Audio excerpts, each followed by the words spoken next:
You don't need to drop £1,000 on a dedicated home charger setup for your Tesla.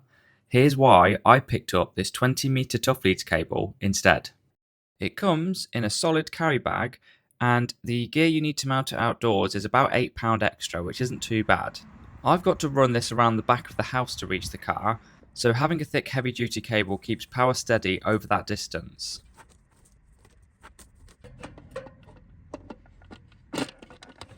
I'm just going to have a very quick flick through the manual and then we can get this plugged in and charging.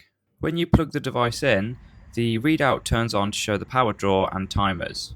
Even running at 8 amps, you get about 8 to 9 miles of range for every hour of charge, which adds up to around 80 miles overnight, which isn't too bad. It has a built-in timer, so you can set this to charge at night time when you have cheaper electricity off peak power. It's fairly warm outside today, so the plug hit 43 degrees, and that's totally fine when running on normal power for a few hours, and are way under the thermal cutoff limit, which I believe is 75 Celsius.